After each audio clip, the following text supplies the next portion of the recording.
The security camera footage shows exactly 11:47 p.m. You can see her Toyota Camry pulling into the apartment complex, headlights cutting through the February darkness. She parks in her usual spot, third row back, under a streetlight that flickers like it's trying to warn her of something.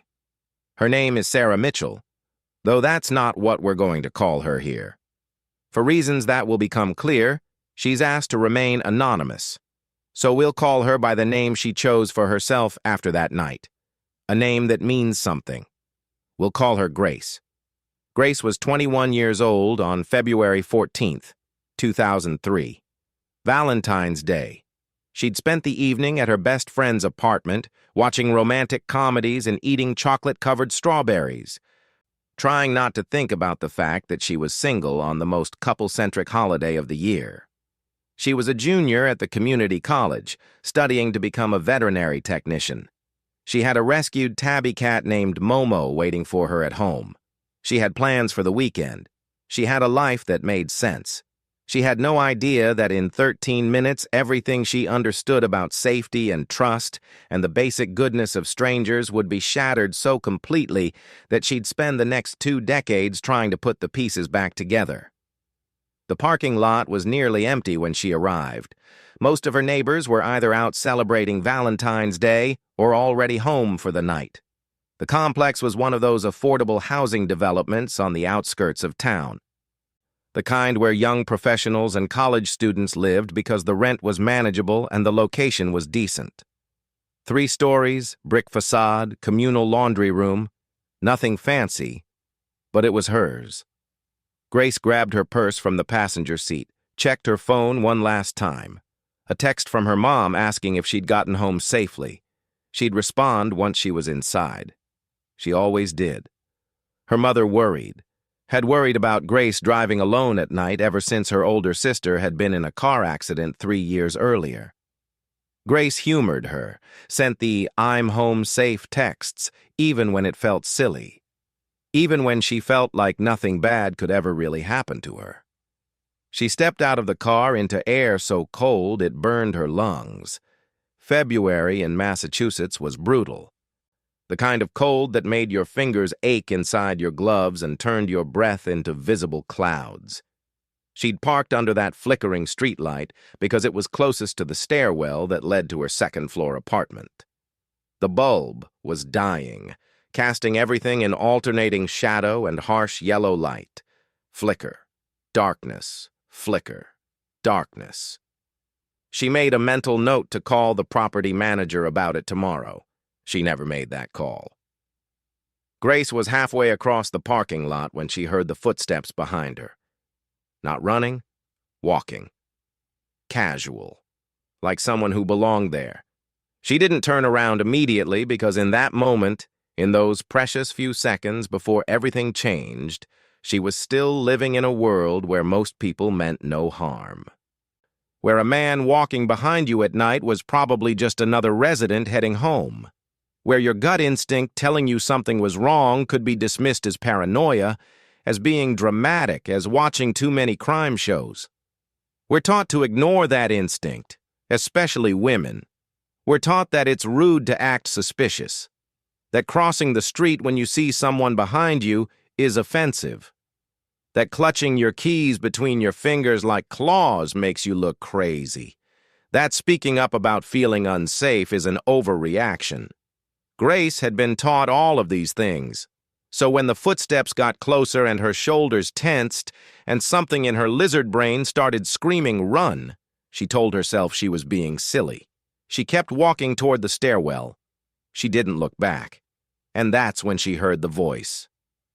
"Excuse me, miss? I'm so sorry to bother you." The voice was polite, almost apologetic. The kind of voice that belongs to someone who's genuinely lost and needs directions. Grace stopped walking. She turned around. And that decision, that single moment of socialized politeness, nearly cost her everything. The man standing under the flickering streetlight was tall, maybe 6'2", with dark hair and a warm smile that reached his eyes. He wore a thick winter coat and held his phone in one hand like he'd been trying to use GPS. He looked exactly like what he claimed to be, someone who was lost and needed help. There was nothing about him that screamed danger. No ski mask, no visible weapons, no wild eyes or aggressive posture. He looked normal. That's what Grace would tell the police later. He looked so completely, devastatingly normal. "I'm trying to find my friend's apartment," the man said, taking a step closer. Not threatening, just friendly. "I think I have the wrong building. Do you know if this is 2450 Riverside or 2440? Grace relaxed slightly. This was a reasonable question. This was a person who needed help. "This is 2450, she said, pointing back toward the entrance. 2440 is the next building over back that way. "Oh, man, I'm terrible with directions," the man said, laughing, self-deprecating, charming. "Is it the red building or the brown one?" Grace turned to point toward the street to give him better directions. And in that moment, when her back was turned, when she was focused on being helpful, on being kind, the second man emerged from behind a parked van 15 feet away. She didn't see him coming, didn't hear him. Didn't have time to scream before his arm wrapped around her throat and she felt something cold and metal pressed against her temple. "Don't fucking move," a voice hissed in her ear, different from the polite man's voice. This one was rough, aggressive, laced with something that sounded like excitement. "Don't make a sound or I will blow your fucking head off right here." The polite man's smile didn't change. He just looked at her with those warm eyes and said, "You're going to come with us now. You're going to be very quiet, and if you cooperate, we might let you live." Might. That word hung in the freezing air like a death sentence. Grace's mind went blank with terror. This couldn't be happening. This was her parking lot, her home. This was supposed to be safe.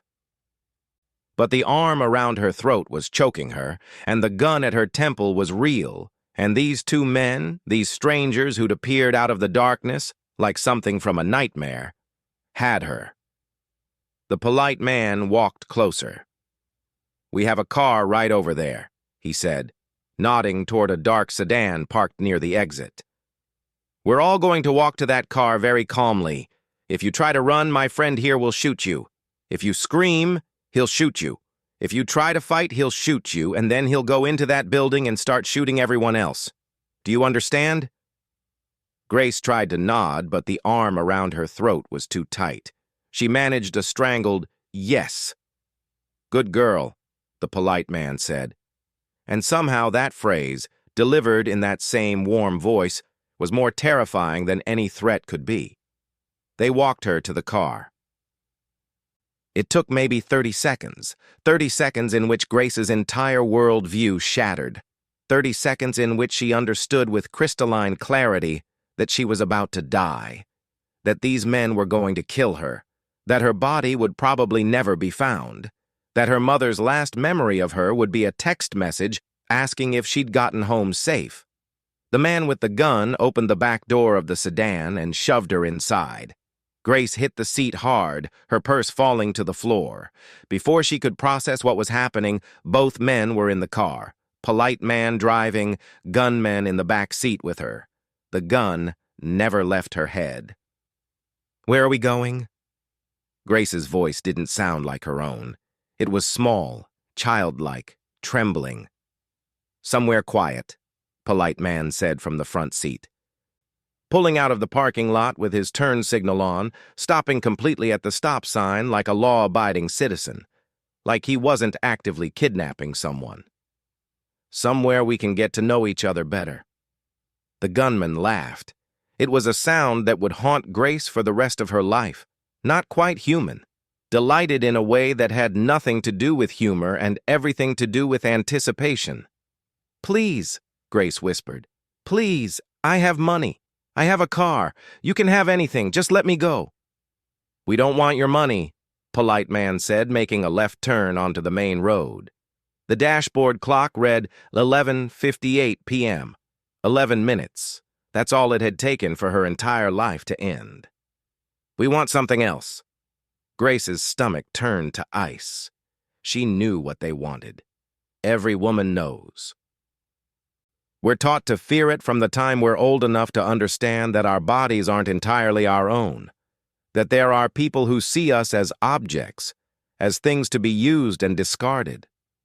"Tell her the rules," Gunman said, pressing the barrel harder against her temple. Polite Man caught Grace's eyes in the rearview mirror. "Rule 1. You do exactly what we say when we say it. Rule 2. You don't try to run. We're faster. Rule 3. You don't fight back. We're stronger. Rule 4. You don't scream. No one can hear you anyway. And Rule 5, he smiled. That same warm smile that had made her stop and turn around in the parking lot. Rule 5 is you stay alive long enough to make this interesting. We get bored easily. Grace closed her eyes. She was going to die. She knew it with the kind of certainty that bypasses logic and goes straight to some primal part of the brain. These men weren't just going to rape her, they were going to torture her, play with her, make her death last. But then something shifted in her mind. Some survival instinct kicked in, overriding the paralysis of terror. She'd read once that people who survive violent attacks are the ones who never stop thinking, never stop looking for opportunities, never accept that death is inevitable. She'd read that the human body is capable of extraordinary things when it believes survival is possible. Grace opened her eyes. She looked at the back of Polite Man's head, at Gunman's profile in the darkness of the car, at the streets passing by outside the window. She was still breathing. She was still thinking. And as long as that was true, she had a chance. She just had to figure out what that chance looked like. The car drove for what felt like hours, but was probably only 20 minutes. They left the main roads and wound through residential neighborhoods, past houses with lights on and families inside, past people who had no idea what was happening inside the dark sedan, passing by their homes. Grace tried to memorize the route, tried to pay attention to landmarks, but panic kept fragmenting her thoughts. Left turn, right turn, straight for a while, another left. Finally, they pulled into what looked like an industrial park. Empty buildings, no cars, no people, no witnesses. Polite Man parked behind a warehouse and killed the engine. The silence was absolute. "Out," Gunman said, pulling Grace by her hair. She stumbled out of the car onto gravel, cold air hitting her like a physical blow. They were in a loading dock area, surrounded by brick walls and dumpsters. The only light came from a single security lamp 50 feet away. Grace's legs nearly gave out. This was it. This was where she died, but Polite Man grabbed her arm, steadying her. "Not yet," he said softly. "We're just getting started." They walked her to a door at the back of the warehouse. Gunman kicked it open. It was already damaged, hanging off its hinges. Inside was darkness and the smell of rust and old motor oil, the kind of place where screams would echo and then disappear into nothing. Grace's mind raced. She needed a plan. She needed something. She couldn't just let this happen. And then she remembered the baby picture in her wallet. Her best friend had just had a son 3 months ago. She'd given Grace a photo to keep, one of those professional newborn shots. Grace had slipped it into the clear pocket of her wallet where her ID was supposed to go, planning to get it framed, but never getting around to it. An idea formed. Desperate, probably stupid, but it was all she had. "Wait," Grace said as they pushed her into the warehouse. Her voice was shaking, but she forced herself to speak. "Wait, please, I need to tell you something." "Shut up," Gunman said, but Polite Man held up a hand. "Let her talk. This should be good." Grace took a breath. "I have a son. A baby. He's 3 months old. His name is Daniel. I'm all he has. His father left when he found out I was pregnant. My mom helps me, but she's sick. If you kill me, he has nobody. Please, please don't do this. I'll give you whatever you want, but please don't kill me." He needs his mother. It was a lie. All of it.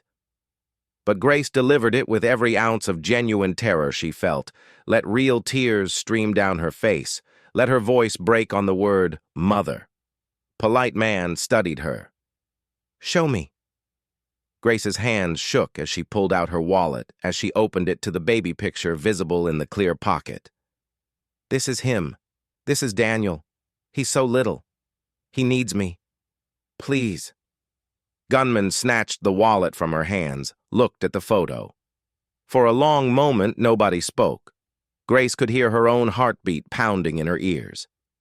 "She's lying," Gunman finally said. "Look at her.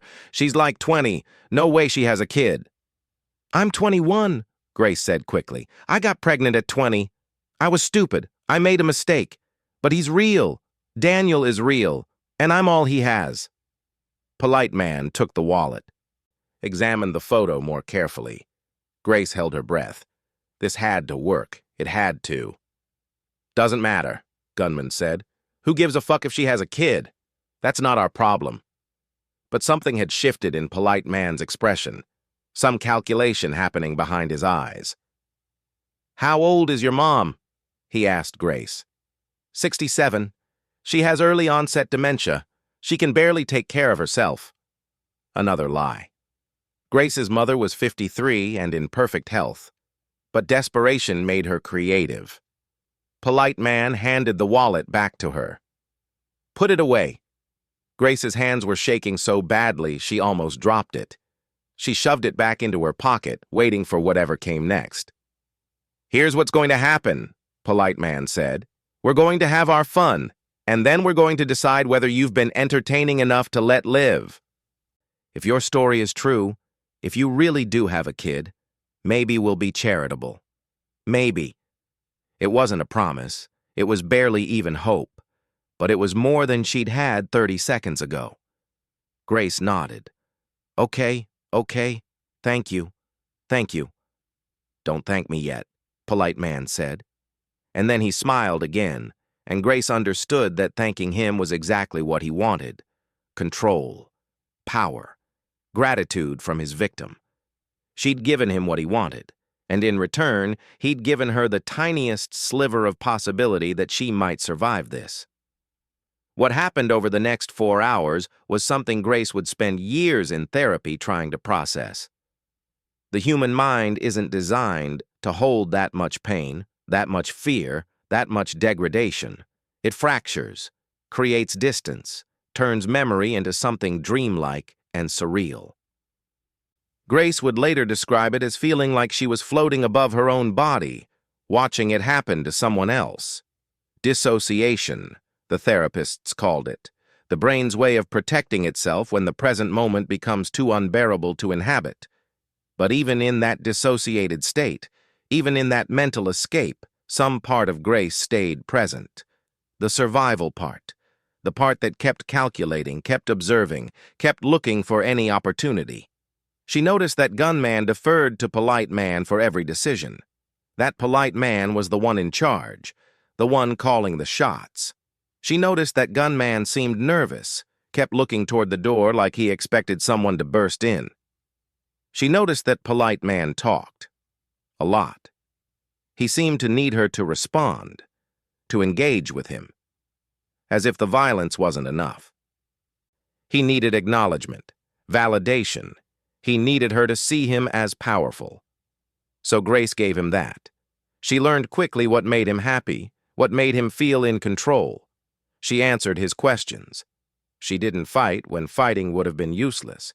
She cried when he seemed to want tears and stayed quiet when he demanded silence. She played the role he needed her to play, because survival meant becoming whatever kept her alive. At some point, Grace lost track of time. Polite man pulled her up off the concrete floor of the warehouse and pushed her back toward the car. Gunman followed, still holding his weapon, but with less enthusiasm now. Whatever sick fantasy they'd been acting out was losing its appeal. They threw her in the back seat again, started driving. Grace had no idea where they were going or what came next. "Where are you taking me?" she asked, her voice raw. "We're going to drop you off somewhere," Polite man said. You're going to walk away. You're not going to go to the police. You're not going to tell anyone what happened, because if you do, we'll find you. We'll find your kid.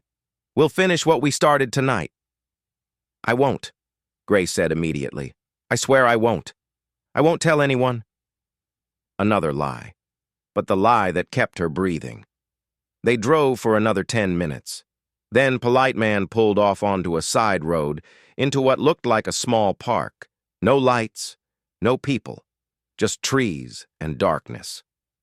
"Get out," Gunman said. Grace climbed out of the car on shaking legs. They were going to shoot her here. That's what she thought. They were going to put a bullet in the back of her head and leave her body in the woods. But Polite Man just looked at her through the open car door. "Remember what I said. You tell anyone, we come back for you. We come back for your kid." "I remember," Grace whispered. "Run," he said. And then he closed the door and the car peeled away, tail lights disappearing into the darkness.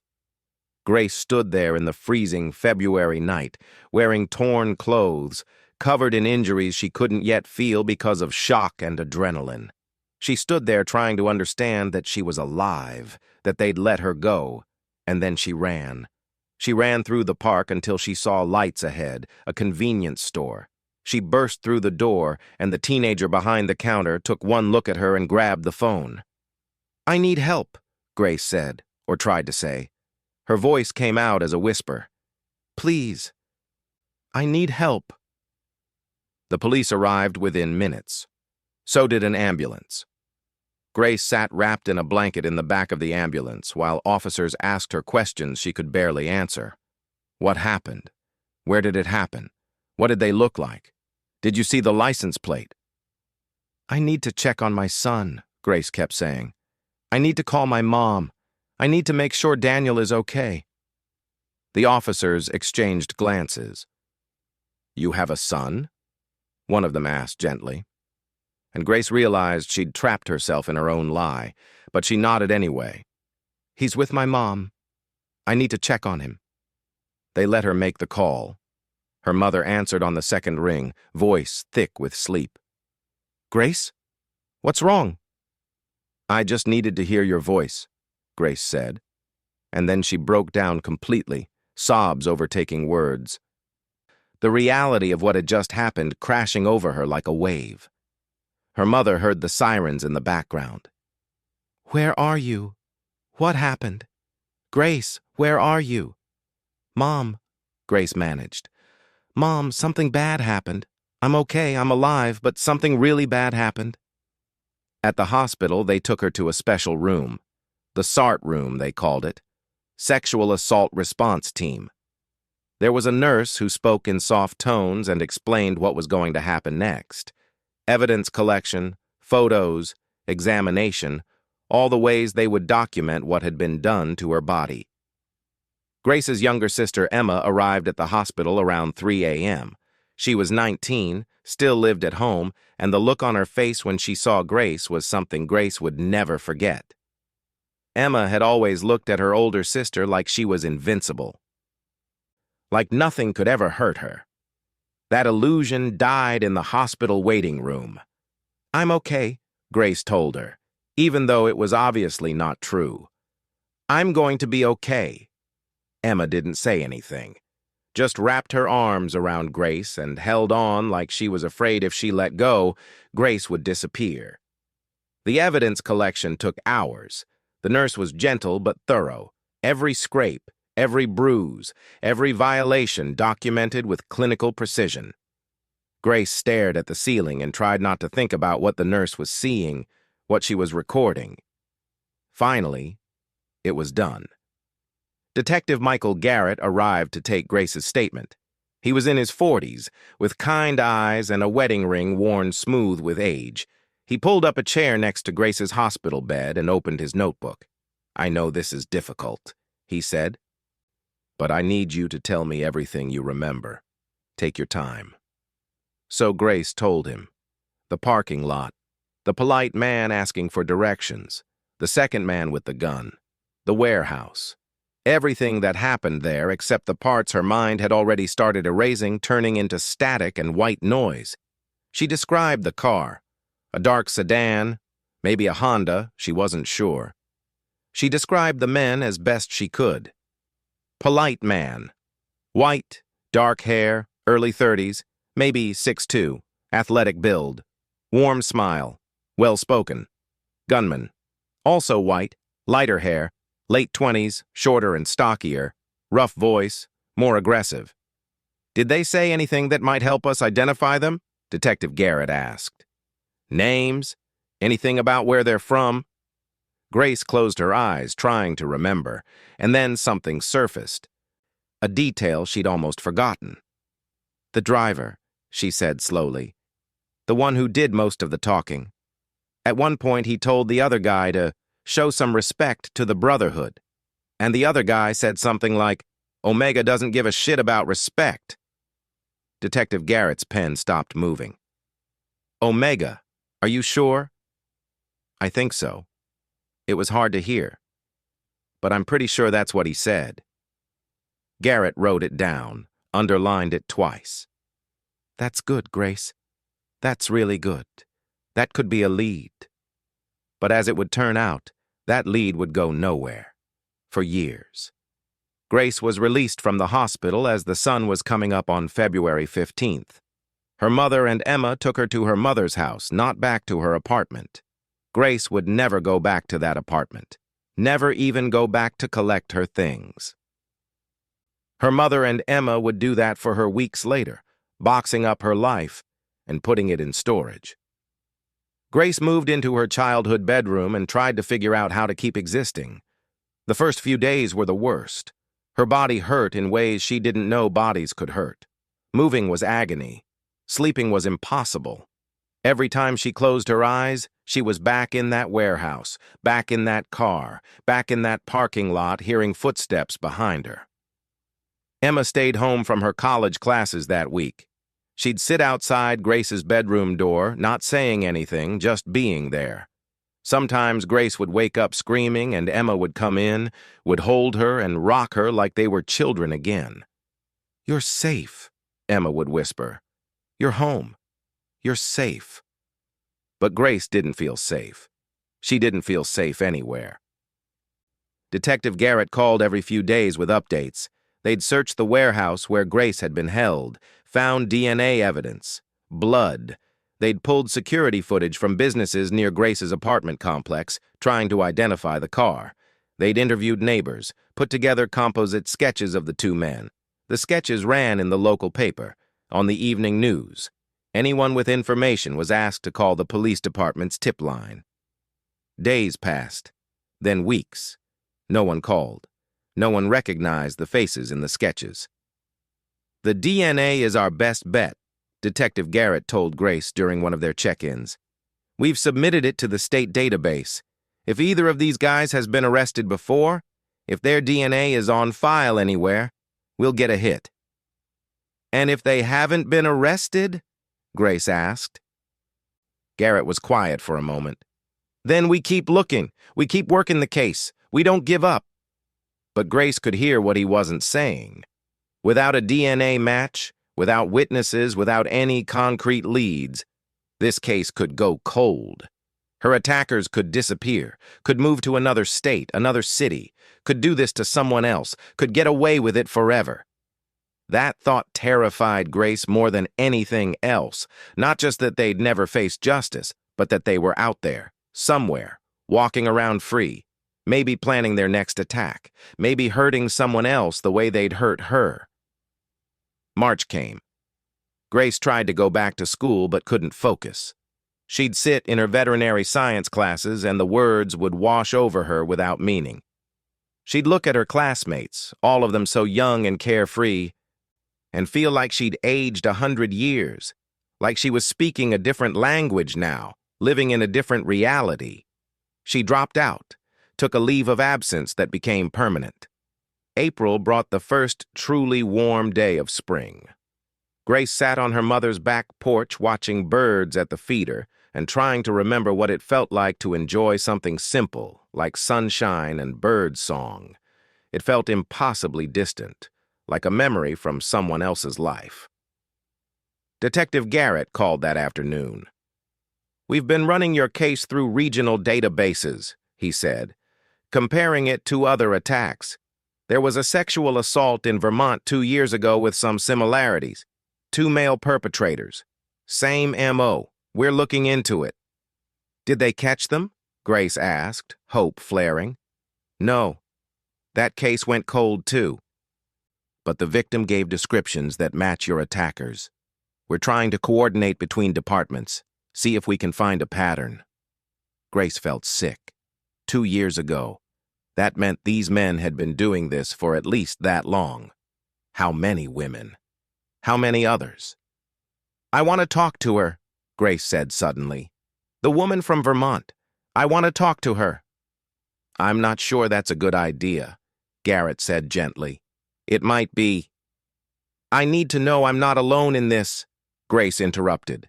"Please, please just ask her if she'll talk to me." Detective Garrett was quiet for a long moment. Then, "I'll see what I can do." 3 days later, Grace got a phone call from a blocked number. She almost didn't answer, but something made her pick up. "Is this Grace?" A woman's voice, careful, scared. "Yes. My name is Riley. The detective said you wanted to talk."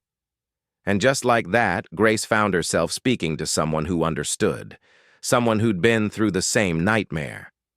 They talked for 2 hours, about the attack, about the aftermath, about the ways it had broken them and the ways they were trying to put themselves back together. "I left Vermont," Riley said. "Couldn't stay there knowing they were out there somewhere. I moved across the country, changed my name, started over. But you can't really start over, you know. You just carry it with you." "Yeah," Grace whispered. "I know. The detective told me they have DNA from your case. That's more than they had from mine. That's something.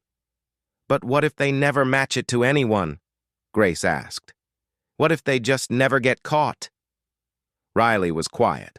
When she spoke again, her voice was heavy with a truth Grace didn't want to accept. "Then we learn to live with it. We learn to be okay anyway, because the alternative is letting them win, letting them take everything." After they hung up, Grace sat with her phone in her hand and cried. Not the violent sobbing of those first days, but something quieter, deeper. The grief of understanding that her life would never go back to what it was. That even if they caught the men who did this, even if justice was served, she would never get back the person she used to be. That Grace, the 21-year-old who'd left her friend's apartment on Valentine's Day 2003, was gone. Dead. And in her place was someone else. Someone harder, more afraid, more aware of how quickly everything could be destroyed. Summer came and went. Grace moved out of her mother's house and into a small apartment on the other side of town, a building with security cameras and key card access and a parking lot lit bright as day. Emma helped her move, unpacked boxes, while Grace stood in the middle of the living room, feeling disconnected from the whole process. "It's nice," Emma said, trying for enthusiasm. "Lots of light. Good neighborhood." "Yeah," Grace said, but she was already mentally installing extra locks, buying window bars, planning escape routes. She got a job at a pet supply store. Simple work, no stress. It helped to be around animals. They didn't ask questions, didn't look at her with pity, or uncomfortable curiosity. Dogs didn't care that she flinched at sudden movements. Cats didn't notice that she always positioned herself facing the door. Detective Garrett continued to call every few weeks. The news was always the same. No DNA matches, no new leads. The case was still open, but resources were being diverted to fresher investigations. He never said the words, "going cold," but Grace could hear them in every conversation. Fall arrived, and with it, Grace's 22nd birthday. Her mother threw a small dinner party, just family. Emma made a cake. Everyone tried very hard to act normal, to celebrate, to pretend this was just another birthday and not a marker of how much time had passed since that night. Grace blew out the candles and made a wish. She wished for them to be caught, for someone, somewhere, to recognize those composite sketches, for their DNA to match something in some database, for justice, for closure, for anything that would make this make sense. The wish didn't come true. Not that year. Not the next. Not for a very long time. The thing about trauma is that it doesn't heal in a straight line. There's no clear progression from broken to fixed, from victim to survivor. It's messy, contradictory. Some days Grace felt strong, capable of handling what had happened to her. Other days, she couldn't get out of bed because a car backfiring outside her window had sent her spiraling into a panic attack. She tried therapy. Multiple therapists, actually. The first one spent their sessions asking Grace how the attack made her feel, which seemed like an insultingly obvious question. The second one wanted to do EMDR, moving lights back and forth while Grace recalled the trauma, but it just made her dissociate harder. The third therapist was better. Didn't push, just let Grace talk when she needed to talk and sit in silence when words felt impossible. Healing isn't about getting back to who you were before, the therapist said during one session. That person doesn't exist anymore. The goal is to integrate what happened, to carry it without letting it destroy you. Grace hated that answer. She wanted to be who she was before. She wanted to reclaim that naive 21-year-old who thought parking lots were safe and strangers asking for directions were just lost travelers. But the therapist was right. That girl was gone. Grace could spend the rest of her life mourning her, or she could figure out who this new version of herself was going to be. 2004 turned into 2005. Grace developed routines that helped her feel safer. She never went anywhere after dark. She kept pepper spray in every purse, every jacket pocket, every drawer. She took self-defense classes at the YMCA, learning how to break holds and strike vulnerable areas. The instructor was a former cop named Sandra, who didn't ask questions about why Grace always stayed late to practice the escape techniques. "You're getting good at this," Sandra said one evening after class. "Ever think about becoming an instructor yourself?" Grace hadn't, but the idea took root. Teaching other women to protect themselves, giving them tools she hadn't had that night in the parking lot, it felt like something useful, something meaningful. She got certified, started teaching beginner classes on Saturday mornings. The women who came ranged from teenagers to elderly ladies, but they all had the same look in their eyes. The look that said they understood the world was dangerous, that they'd either experienced that danger firsthand or knew someone who had. Grace never told her students what had happened to her, but somehow they knew. Survivors recognize each other. Emma graduated from college in May 2005 and moved to Boston for a job in marketing. Grace was happy for her, but also terrified. Boston was a big city, lots of parking garages and dark streets and opportunities for bad things to happen. "I'll be careful," Emma promised when Grace's anxiety became too obvious to hide. "I'll get an apartment with a doorman. I'll take cabs at night. I'll do all the things." "I know," Grace said. I can't lose you." Emma hugged her tight. "You won't. I'm the annoying little sister, remember? I'm impossible to get rid of." Grace tried to laugh, but it came out wrong. Emma pulled back and looked at her seriously. "Grace, you can't spend your whole life terrified for everyone you love. They're still out there, those guys. And I know that's awful, and I know it's not fair. But you survived. You got away. And you can't let them take the rest of your life, too." Grace knew Emma was right. But knowing something intellectually and actually believing it are two different things.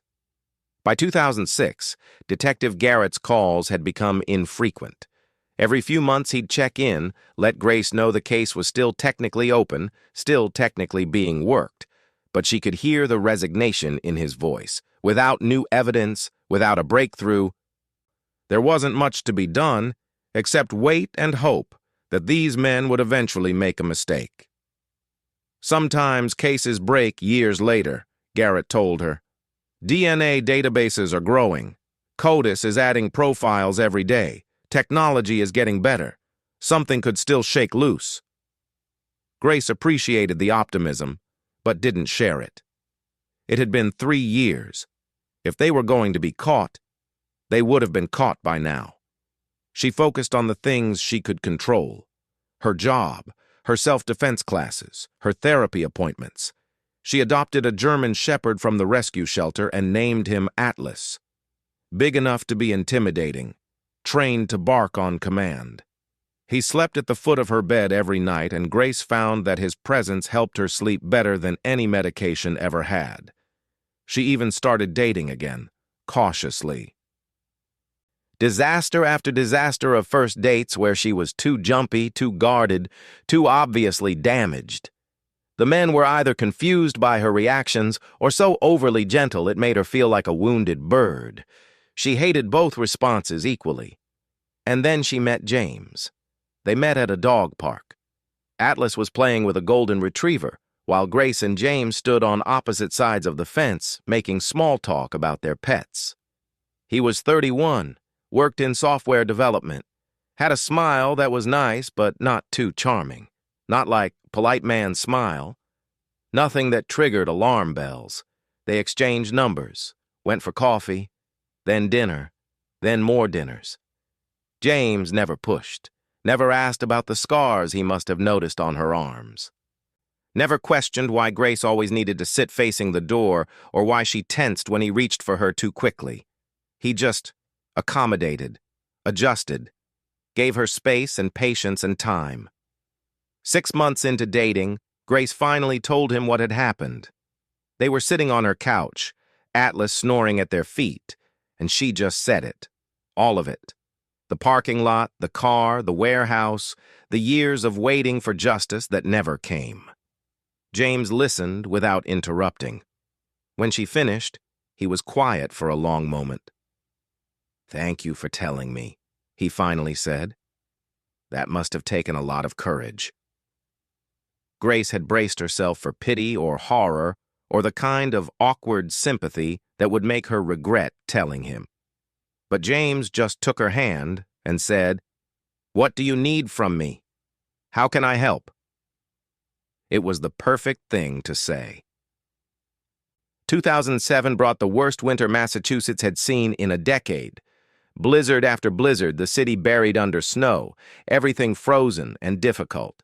Grace spent most of January and February hibernating in her apartment with Atlas and James, who had basically moved in without either of them officially acknowledging it. Detective Garrett called in March. Grace's heart jumped.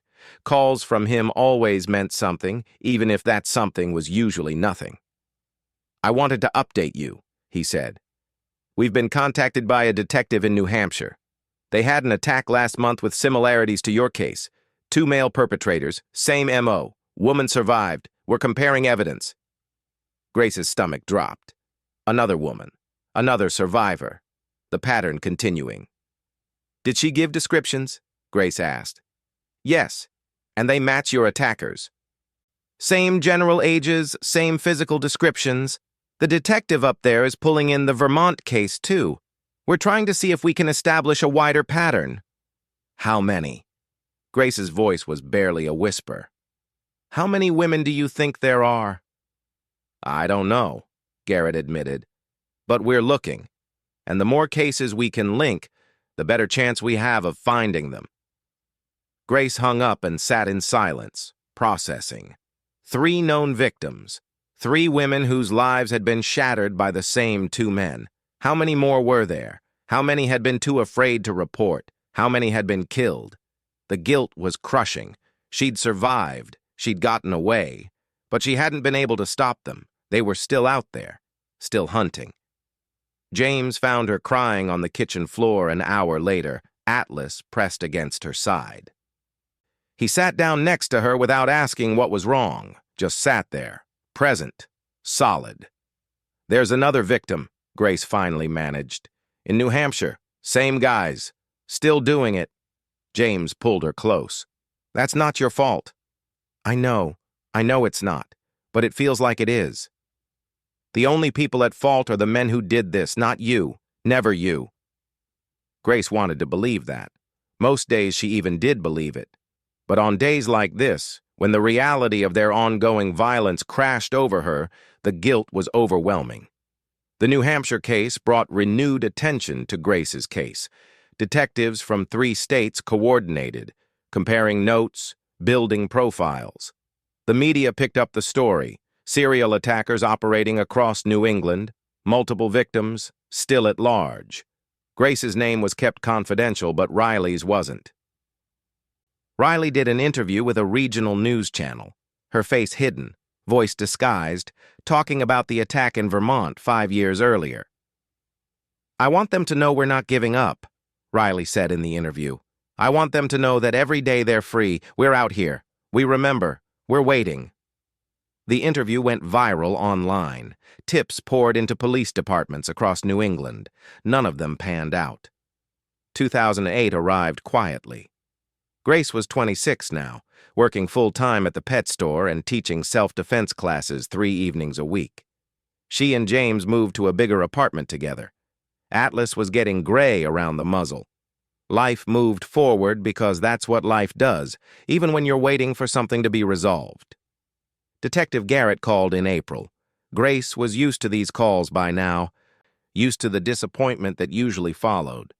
But something in his voice was different this time. Grace, sit down, he said. Her heart started pounding. What happened?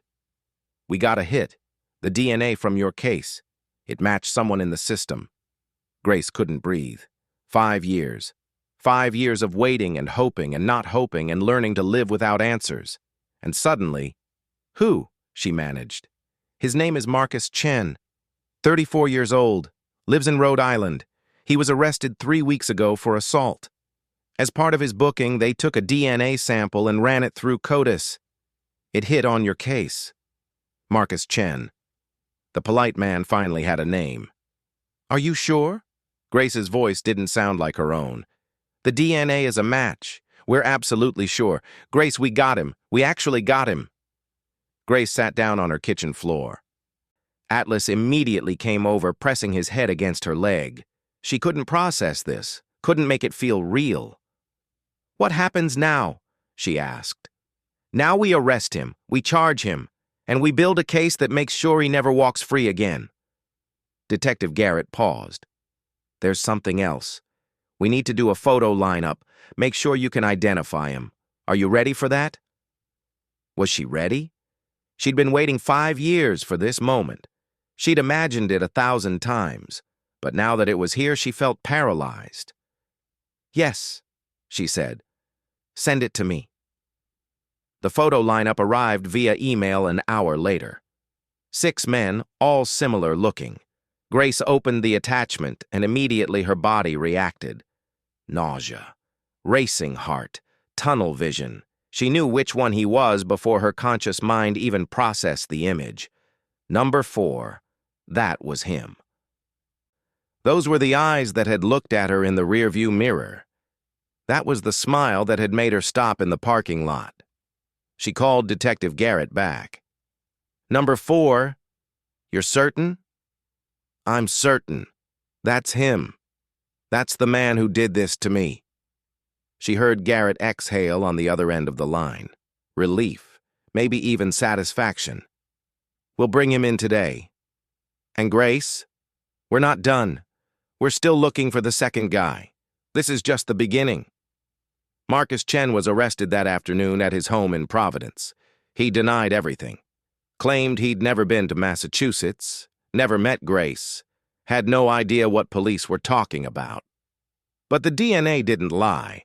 The media coverage was immediate and intense. Serial attacker arrested after 5 years. DNA evidence breaks cold case. Grace's name was kept anonymous, but her story was everywhere. The young woman who'd survived a brutal attack, who'd helped police by providing detailed descriptions and evidence, who'd waited years for justice. Riley called her the day after the arrest.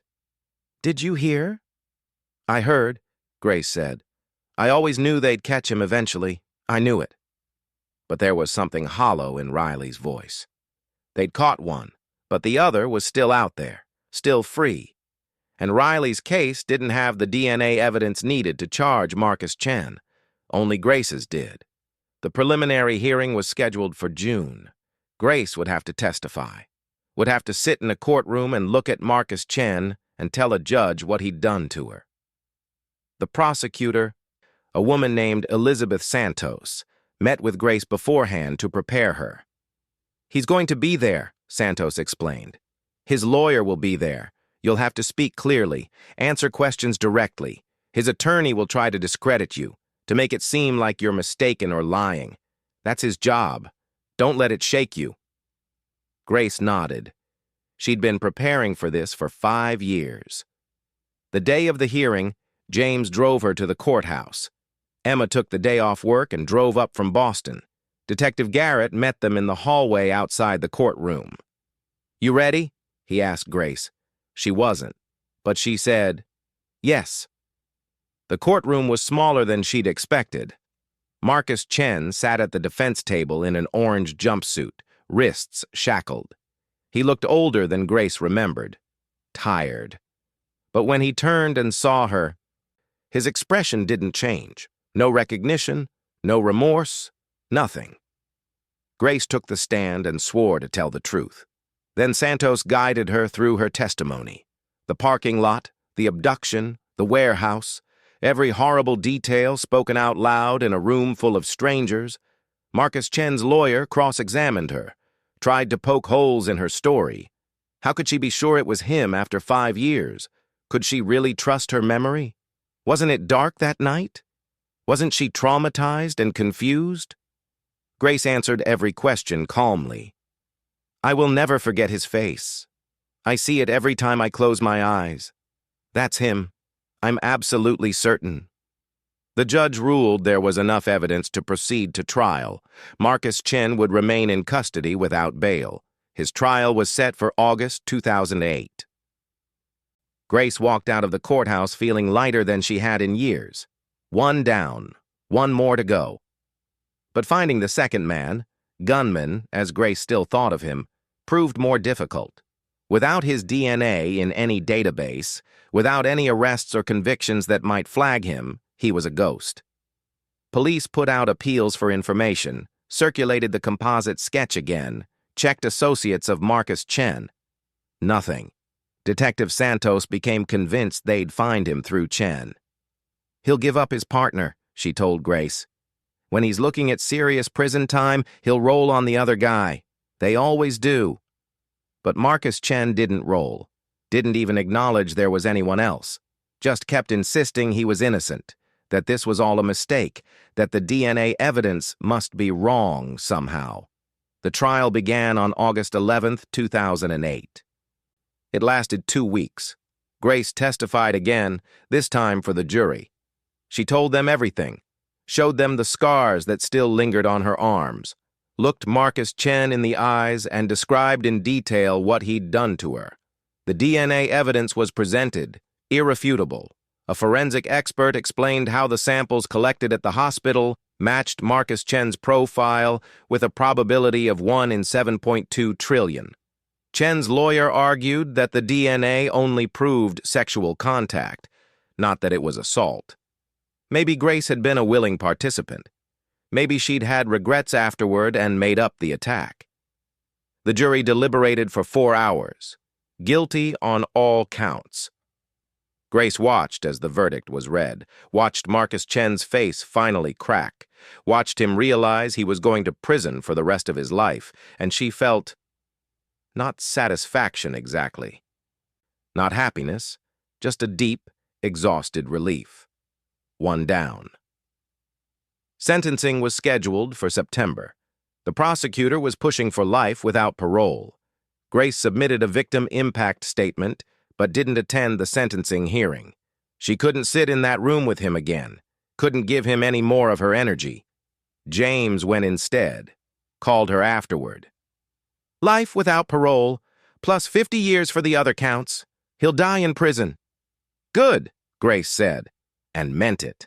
But even with Marcus Chen locked away forever, the case wasn't closed, because Gunman was still out there, still free, still potentially hurting people. Detective Garrett continued working that angle, interviewed Chen multiple times in prison, trying to get him to give up his partner's identity. Chen refused. Whether out of loyalty or fear or some twisted code of honor, he wouldn't talk. We'll keep trying, Garrett told Grace. We'll find him eventually. Eventually. That word again. The word that meant maybe never. Grace tried to move on. Really tried. She and James got engaged in 2009, started planning a small wedding for the following year. She got promoted to assistant manager at the pet store. Her self-defense classes were so popular, she was thinking about renting studio space and going full-time. Life was happening. Good things were happening. But always in the background was the knowledge that one of her attackers was still out there, could walk past her on the street and she'd never know it, could be doing this to other women and she was powerless to stop it. 2010 arrived. Grace was 28 now, 7 years since the attack. She and James got married in a small ceremony with just family and close friends. Emma was her maid of honor. Detective Garrett came to the wedding off duty and told Grace he was proud of her. You didn't let this destroy you, he said. That takes real strength. Grace didn't feel strong. She felt tired. Tired of carrying this weight. Tired of waiting for resolution. Tired of being defined by the worst thing that had ever happened to her. But she smiled and thanked him and danced at her wedding and pretended she was whole. The calls from Detective Garrett became less frequent, once every few months, then every 6 months. The case was still open, but it had gone cold again. Without new leads, there wasn't much to pursue. Grace had accepted by 2011 that she might never know who Gunman was. That he might live his entire life free while she carried the weight of what he'd done. It wasn't fair. It wasn't right. But it was reality. And then on a Tuesday morning in March 2011, her phone rang. Grace, it's Detective Garrett. Something in his voice made her sit down. What happened? We found him. We found the second guy. Grace's vision swam. How? A tip. Someone who'd been following the case online, who knew Marcus Chen in high school, said Chen had a friend back then, someone he'd been close with. The description matched your composite sketch. We tracked him down, got surveillance on him, managed to get a DNA sample from his trash. Grace, it's a match. After 8 years. 8 years of wondering and searching and living with the knowledge that he was out there somewhere. Who is he? His name is David Morrison. 31 years old. Lives in Connecticut now. Has a wife. 2 kids. No criminal record. By all accounts, he's lived a completely normal life since your attack. Normal. That word felt obscene. When are you arresting him? Today. We're coordinating with Connecticut police. Should happen within the next few hours. Grace hung up and sat in stunned silence. James found her that way 20 minutes later. They found him, was all she could say. They found both of them. David Morrison was arrested at his workplace that afternoon. Unlike Marcus Chen, he didn't deny it. When confronted with the DNA evidence, he broke down, confessed to everything, gave a statement that corroborated Grace's account in every detail. He also confirmed that there had been other victims. At least 6 that he and Chen had attacked together over a 5-year period. Some had reported, some hadn't. All had survived, but barely. Grace sat in the prosecutor's office and listened to this and felt sick. 6 women, maybe more. 8 years of them continuing to hunt while she'd tried to move on with her life. Morrison's trial was scheduled for November 2011. His lawyer tried to make a deal, full confession and cooperation in exchange for a lighter sentence. But Santos refused. Both men would face the maximum penalty. Grace testified at Morrison's trial just like she had at Chen's. told her story again, identified him as the man who'd held a gun to her head, who'd been there for every moment of that nightmare. The jury took even less time to deliberate than they had for Chen. Guilty on all counts. Morrison was sentenced to life without parole. Both men would spend the rest of their lives in prison. It was over. Finally, after 8 years, it was over. Grace walked out of the courthouse for the last time and broke down in the parking lot. James held her while she sobbed, not from pain this time, but from relief, from the crushing weight of 8 years finally lifting. "It's done," James kept saying. "It's finally done." And it was. The thing about closure is that it doesn't feel the way you expect it to. Grace had spent 8 years imagining what it would be like when both of her attackers were finally behind bars. She'd imagined relief so profound it would feel like being reborn. She'd imagined sleeping through the night without nightmares. She'd imagined finally being able to let go. But closure, as it turned out, wasn't an off switch. It was more like turning down the volume on a song that had been playing too loud for too long. The music was still there, just quieter, more manageable.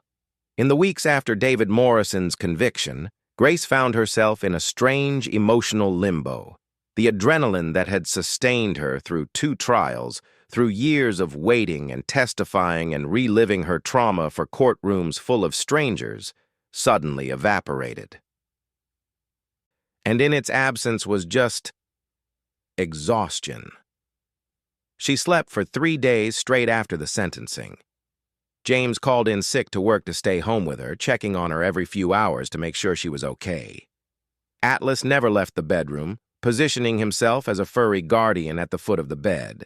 When Grace finally emerged, she felt hollowed out, empty in a way that wasn't entirely unpleasant, like she'd been carrying something impossibly heavy and had finally been allowed to set it down. Detective Garrett called to check on her. "How are you holding up?" "I don't know," Grace said honestly. "I thought I'd feel different, more something. But mostly, I just feel tired." "That's normal," Garrett said. "You've been running on fight or flight for 8 years. Your body needs time to adjust to not being in survival mode anymore." Grace appreciated the validation, but she couldn't shake the feeling that something was still unfinished. Both men were in prison. Justice had been served. So why did she still feel like she was waiting for the other shoe to drop? The answer came 3 weeks later in the form of a phone call from Elizabeth Santos, the prosecutor. "Grace, I wanted to give you a heads up. There's going to be a news story tomorrow about the other victims." Grace's stomach tightened. "What about them?" "4 of them have agreed to come forward publicly. They're doing interviews, talking about their experiences with Chen and Morrison. Your name won't be mentioned, but the cases will be connected. I wanted you to hear it from me first." Grace hung up and immediately turned on her computer. She needed to know, needed to understand the full scope of what these men had done. The article went live the next morning on a major news outlet. "Serial attackers terrorized New England for years. 6 known victims speak out." Grace read every word, every testimony, every description of what Marcus Chen and David Morrison had done. The first victim was attacked in 2001, 2 years before Grace. Her name was Jennifer. She'd been walking to her car after a late shift at a diner in Vermont when they'd grabbed her. She'd survived but hadn't reported it because Chen had threatened to kill her family if she went to the police. She'd lived with that terror for 10 years before finally coming forward after seeing news of the arrests. The second victim was Riley, who Grace had spoken with years ago. Riley's story was already public, but seeing it laid out alongside the others made the pattern even more horrifying. Grace was the 3rd victim chronologically, February 2003. The 4th was a woman named Alicia, attacked in New Hampshire in 2007. She'd reported immediately and provided DNA evidence, but it hadn't matched anything in the system at the time. It was her case that had led detectives to start connecting the dots, to realize they were looking for the same men across multiple states. The fifth victim was named Michelle. She'd been attacked in Maine in 2009. She'd fought back harder than the others, managed to injure Morrison badly enough that he needed medical attention. But they'd fled before police arrived, and she'd never been able to identify them from photo lineups because she'd never seen their faces clearly. The sixth known victim was Sarah, attacked in Massachusetts in 2010. She'd been 19, a college student. Her case was still being processed when Chen and Morrison were arrested for the earlier crimes. 6 women, 6 lives shattered. And those were just the ones they knew about.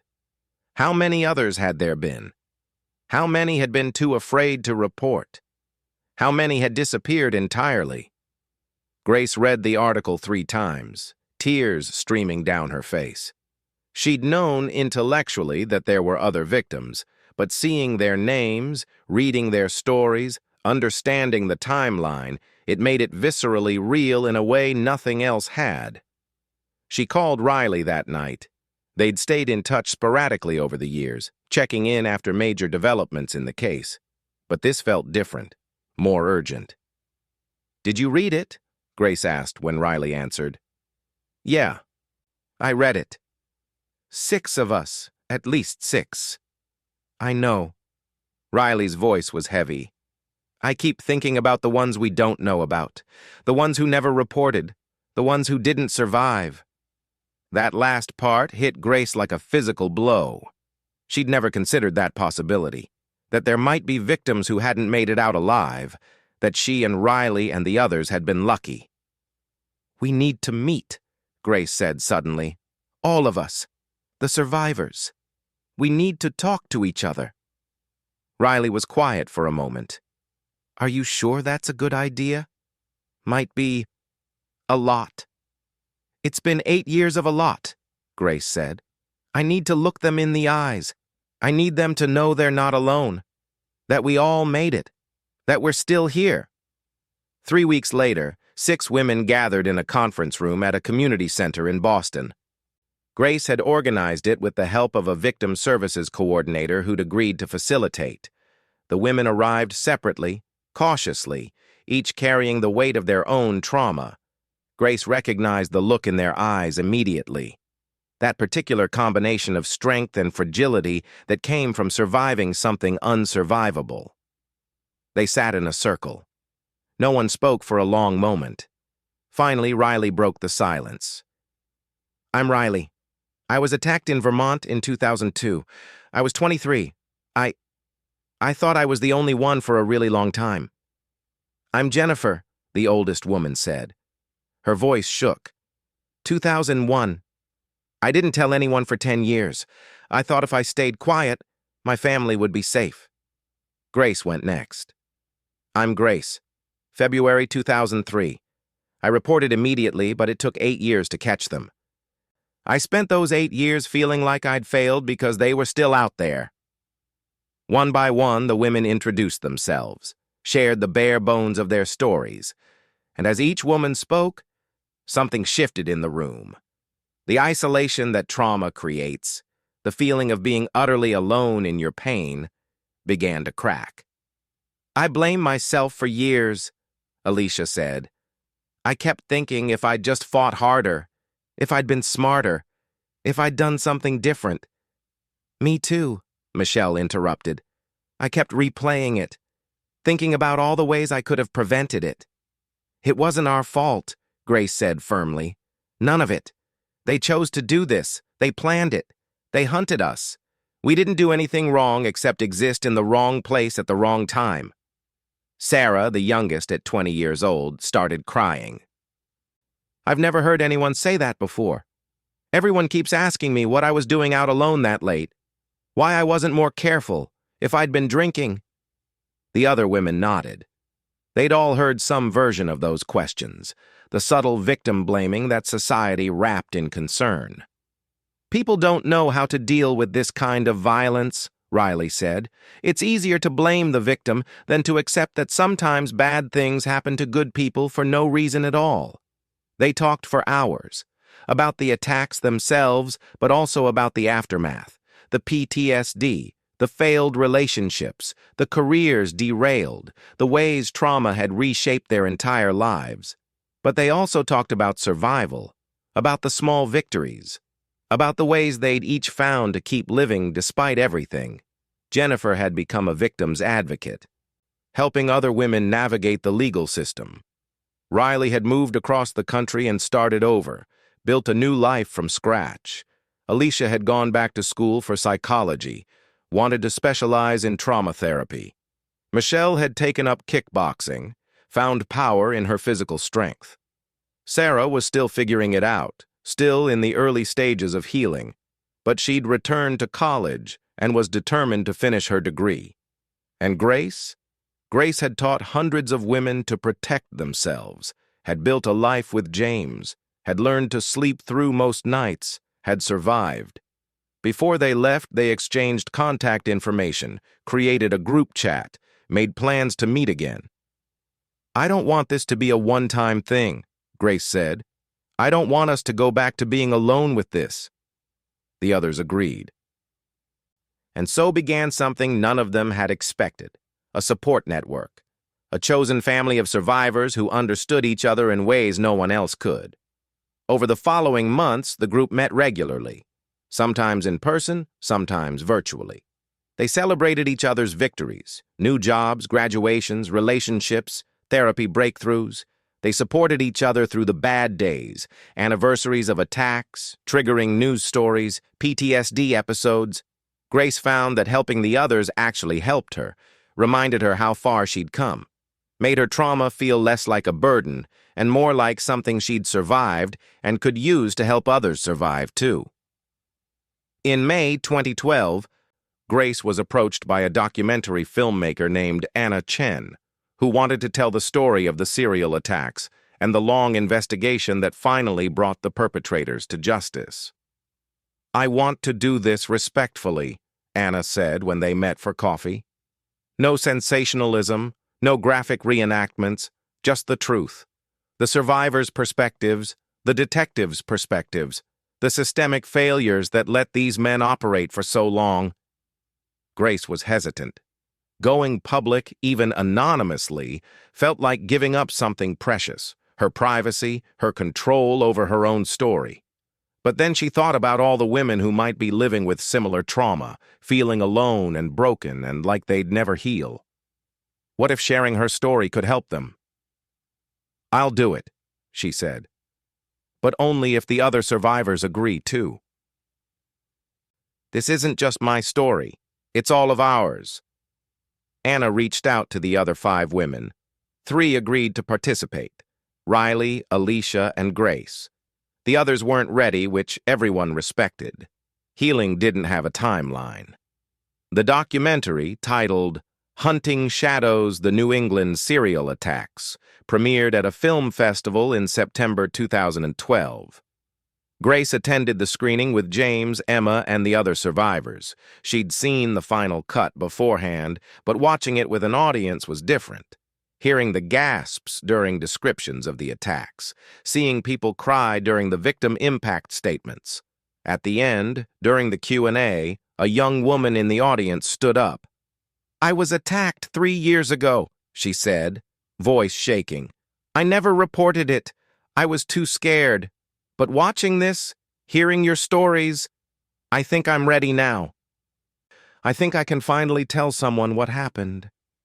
Grace felt something break open in her chest. This was why sharing their stories mattered. After the screening, Grace was approached by dozens of people. Other survivors, family members of survivors, advocates and counselors, and ordinary people who'd been moved by the documentary. One woman grabbed Grace's hands and said, "Thank you for making me feel less alone." And Grace realized something profound. Her trauma, as horrible as it had been, could be transformed into something meaningful, something that helped others. That was a kind of alchemy she'd never imagined possible. The documentary won awards, got picked up by a streaming service, reached millions of people, and with it came more stories, More survivors coming forward. More reports of attacks that had happened years ago but had never been connected to Chen and Morrison. By the end of 2012, investigators had identified 3 more potential victims. Women who'd been attacked in the late 1990s and early 2000s, but whose cases had gone nowhere due to lack of evidence. Grace testified again, this time as an expert witness in a case against Marcus Chen for an attack that had occurred in 1999. The DNA evidence had been preserved but never tested with modern technology. When it finally was tested, it matched Chen. The courtroom was familiar now. Grace knew how to sit, how to speak, how to look at the jury without flinching. She'd done this before. She could do it again. Chen, now serving life without parole, looked different than he had at his original trial. Prison had aged him, made him smaller somehow. Less threatening. When Grace took the stand and looked at him, she felt nothing. No fear, no rage, just nothing. He was a problem that had been solved, a chapter that had closed. The jury convicted him on the new charges. He was given an additional life sentence, though it was symbolic more than anything. He'd already die in prison. Afterward, Grace met with Detective Garrett for coffee. He was graying now, talking about retirement. They'd been through so much together over the past 9 years. "You did good," he told her. "All those years of waiting, of trusting the process even when it felt hopeless. You never gave up." "Neither did you," Grace said. Garrett smiled. "It's my job. But you? You didn't have to keep fighting. You could have walked away, tried to forget. But you didn't. You helped us catch them. You helped other victims come forward. You made a real difference." Grace felt tears prick her eyes. She'd never thought of it that way. Had always felt like she'd just been trying to survive. But maybe survival itself was a form of resistance. Maybe refusing to let trauma destroy you was its own kind of victory. 2013 brought unexpected news. David Morrison, serving his life sentence in a Connecticut prison, had been attacked by another inmate. The attack was brutal. Morrison had been beaten severely and was hospitalized in critical condition. Grace received the call from Santos. "I wanted you to hear this from me before it hits the news." "Is he going to survive?" Grace asked. "They think so, but he's in bad shape." Grace waited to feel something, satisfaction maybe, or vindication, but instead, she just felt tired. Why did they attack him? Prison politics. Word got out what he was in for. Child predators and serial rapists don't do well in general population. After they hung up, James asked Grace how she felt about it. "I don't know," she said honestly. "Part of me thinks he deserves whatever happens to him, but another part just wants it all to be over. I don't want to think about him anymore. I don't want him to take up any more space in my head." Morrison survived the attack but was left with permanent injuries. He was moved to a different facility, placed in protective custody. Grace saw the news reports and then deliberately didn't follow up. She was done giving him her energy. In April 2013, Grace and James made a decision that felt simultaneously terrifying and right. They were going to try to have a baby. Grace had never been sure she wanted children. The attack had left her with complicated feelings about vulnerability, about bringing new life into a world that could be so cruel. But watching Emma's kids grow up, seeing the joy they brought, made her reconsider. "I don't want fear to make this decision for me," she told her therapist. "I don't want Chen and Morrison to take this from me, too." The pregnancy happened quickly. By summer, Grace was 12 weeks along and cautiously optimistic. By fall, she was showing and dealing with morning sickness and wondering how she was going to manage a newborn when she still had nightmares about an attack that had happened 10 years ago. Emma threw her a baby shower in November. The survivor group all came. Riley flying in from California, Alicia driving up from New York, the others sending gifts and video messages. They sat around eating cake and talking about nursery colors and the mundane, beautiful details of normal life. You're going to be an amazing mom, Riley told Grace. Look at everything you've survived. Look at how strong you are. I don't feel strong, Grace admitted. I feel terrified. That's part of being a parent, Jennifer said. She had 3 kids of her own now. The terror never really goes away, but the love is bigger than the fear. You'll see. Grace gave birth to a daughter in February 2014, exactly 11 years after the attack. She and James named her Hope. The first time Grace held her daughter, she understood what everyone had been trying to tell her. The love was immediate and overwhelming and bigger than any trauma could ever be. This tiny human, this perfect little person who depended on her completely, she was worth every moment of fear and pain it had taken to get here. "Hi, Hope," Grace whispered, tears streaming down her face. "I'm your mom, and I'm going to keep you safe. I promise." James stood beside her, his hand on her shoulder. "She's perfect." "She is," Grace agreed. And for the first time in 11 years, she felt genuinely, completely happy. The first year of Hope's life was exhausting in all the normal new parent ways. Sleepless nights, endless diaper changes, learning to decipher different types of cries. But it was also healing in ways Grace hadn't expected. Taking care of Hope required her to be present in the moment, to focus on immediate needs rather than past trauma. And slowly, almost without Grace noticing, the nightmares became less frequent. The hypervigilance eased. The constant low-level anxiety that had been her companion for over a decade began to fade.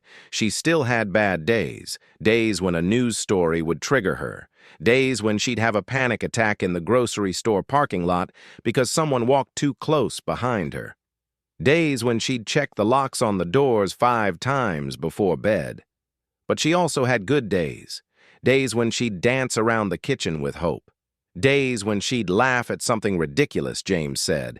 Days when she'd forget, even briefly, that she was a survivor of sexual assault.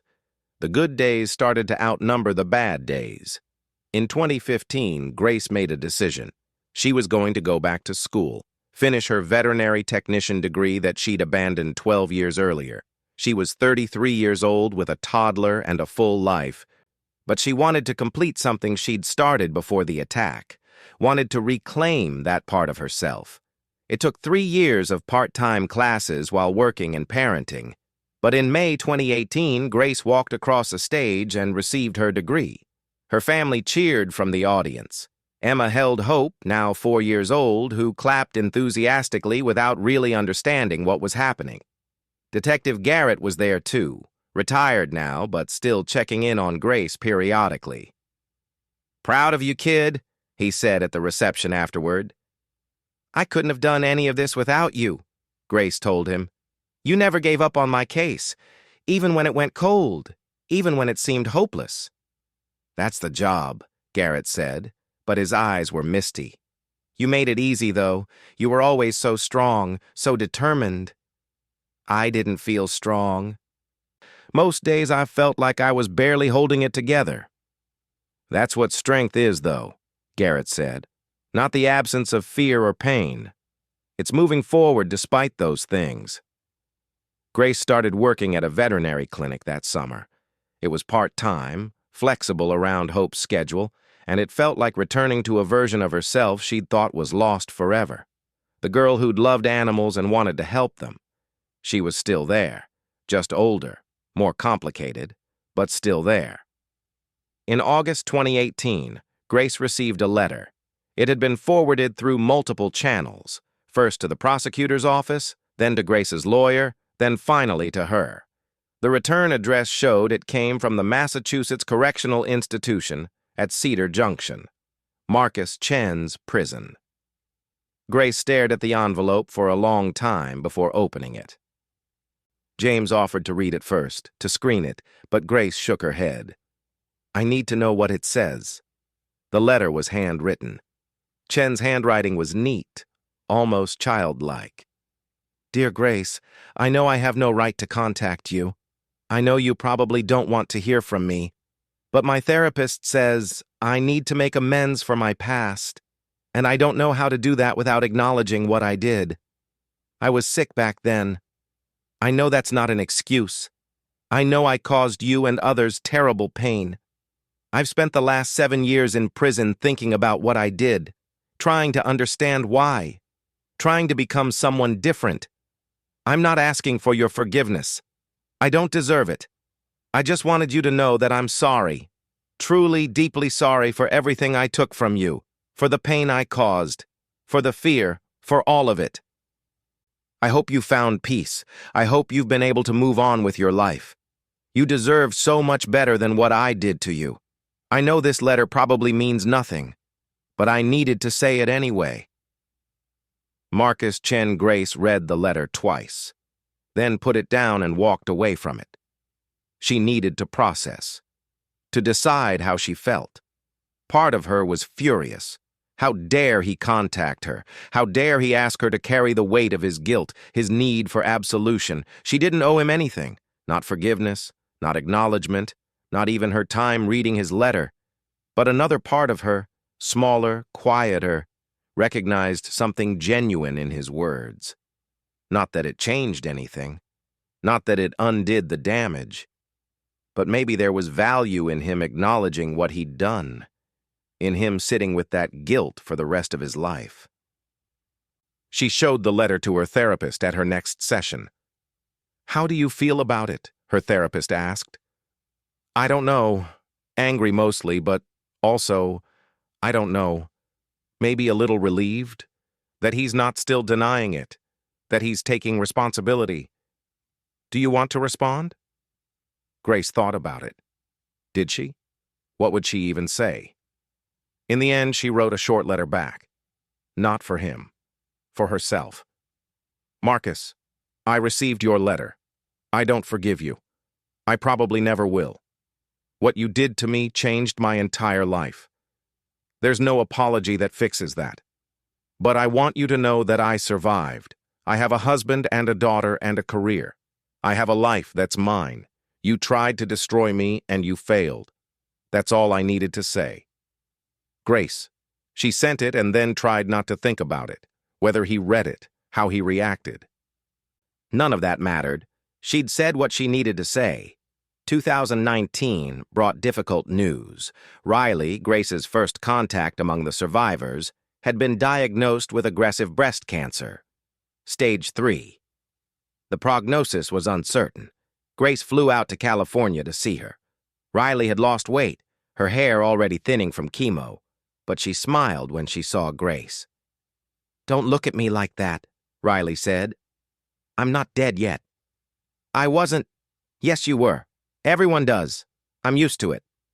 They spent the week together, talking, watching movies, sometimes just sitting in comfortable silence.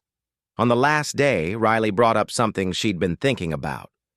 "I want to write a book," she said, "about all of this, the attack, the aftermath, the trial, everything. I want people to understand what it's really like to survive something like this." "That's a great idea," Grace said. "I want you to write it with me, and the others.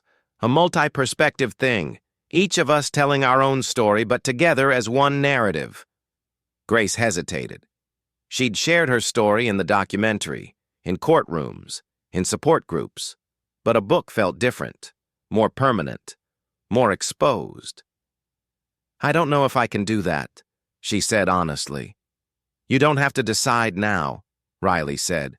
"Just think about it. I think it could help people. And I think—" She paused, her eyes filling with tears. "I think it would give all of this meaning, make it about more than just what they did to us." Riley died in March 2020, just as the COVID-19 pandemic was beginning to shut down the world. Grace flew out for the funeral, one of the last flights before everything locked down. She stood with the other survivors, Jennifer, Alicia, Michelle, and Sarah, and they mourned together. Riley had been the first to share her story publicly, the first to reach out to Grace, the first to suggest they all meet. She'd been a leader in ways she probably never realized. At the funeral, Riley's sister approached the survivors. She left something for you all. She handed them a thumb drive. She finished the book, or as much of it as she could. She wanted you to have it, to decide what to do with it. The 5 surviving women gathered that evening in Grace's hotel room. They plugged in the thumb drive and opened the document Riley had been working on. It was 300 pages. Riley's story, told in raw, unflinching detail.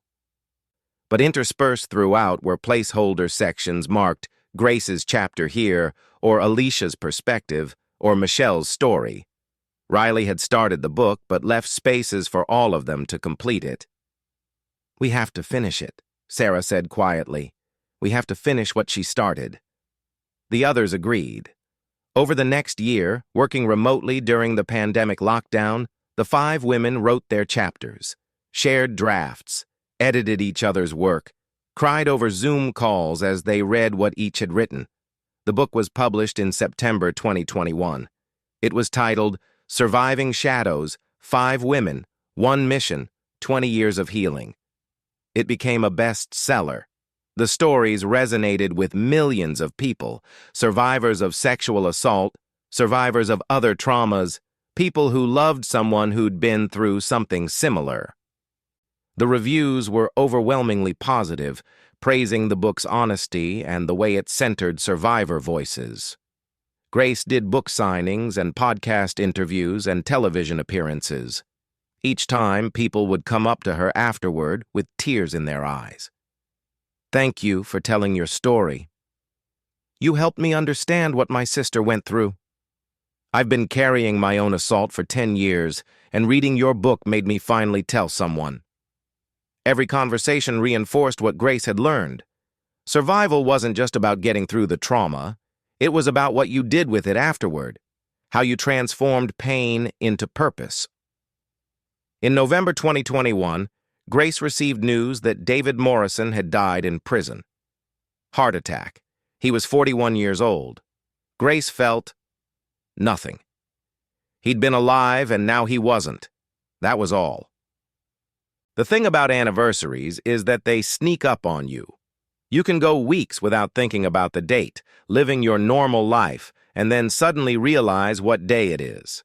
February 14th. 20 years since the night everything changed.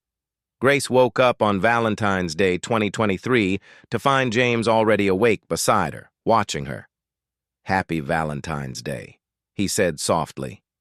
Then, more carefully, "You okay?" Grace considered the question. Was she okay? 20 years ago today, 2 men had destroyed her sense of safety, had shattered the person she'd been, and yet here she was, 41 years old, married to a man who loved her, mother to a brilliant 10-year-old daughter, author of a best-selling memoir, survivor advocate, self-defense instructor. "Yeah," she said, surprised to find it was true.